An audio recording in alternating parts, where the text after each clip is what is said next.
Welcome everybody to a Friday edition of the Gold and Blue Lunch Report. Friday means matchups. So let's get to work on WVU Texas, starting when West Virginia has the football. After gaining 300 yards on the ground versus Texas Tech, expect that running game to have a tougher task against the Texas 4-3 defense. With the Horns blitzing as much as they do, Skylar Howard is going to have to make quick, accurate throws. And of course, his receivers are going to have to catch them.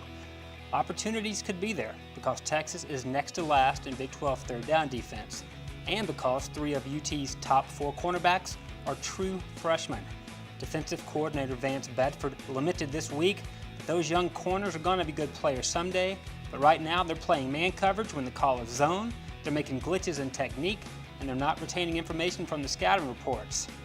Also, there are 2 true freshmen at linebacker as well, including one kid who looks really special.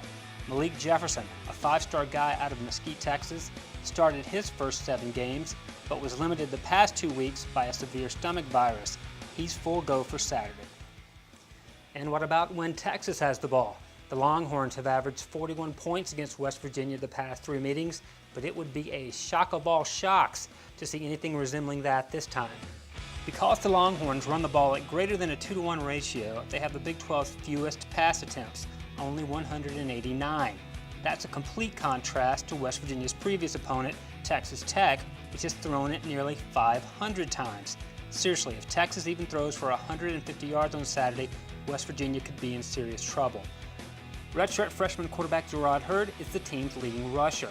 He took over for Tyrone Swoops after a 38-3 loss to Notre Dame in the opener, but Hurd himself has been benched in the Horns' follow-up road games at TCU and Iowa State. Now Texas is only 10-12 since Hurd stepped on campus, but that didn't prevent him from making this pitch to recruits this week. Quote, "I just tell them, how many rings do they like? I tell them straight up, if you like a lot of rings, you'll come here." Gee, maybe he was talking about the onion rings at Jacoby's.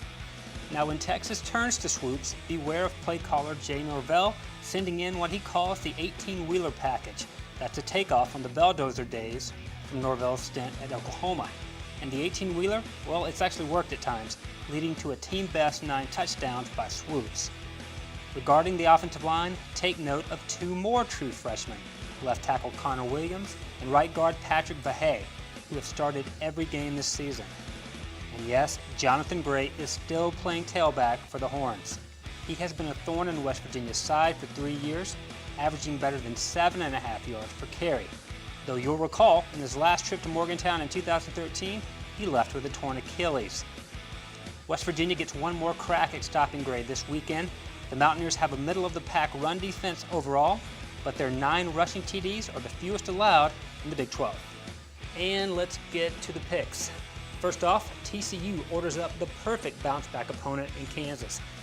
K-State knocks off the tired Texas Tech team in Lubbock, and Oklahoma State, which currently sits 8th in those playoff rankings, adds to its collection of tough road wins. The game of the week in the Big 12, and indeed the nation, resides in Waco, where Baylor finally plays a team with a winning record, and OU tries to insert itself into the playoff discussion.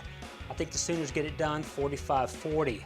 And here in Morgantown, at high noon, I'm taking the Mountaineers over Texas 23-16. Our straight shooting game day coverage begins Saturday at 9 a.m., runs through 6 p.m. You can listen and call in on the Metro News statewide radio network or catch the audio stream at wvmetronews.com. And it's a big Friday night for other sports on campus. The number 4 ranked West Virginia women's soccer team begins NCAA tournament play against Duquesne. Nikki Izzo Brown's best team yet, hoping to make its deepest tournament run. And just a corner kick away at the Coliseum, there's the basketball season opener, with Bob Huggins and the Mountaineers hosting Northern Kentucky. There will be a familiar face on the opposing bench. Former Marshall standout John Brannon makes his head coaching debut for the Norse. For the Gold and Blue Lunch Report, I'm Allan Taylor. Everybody enjoy your weekend.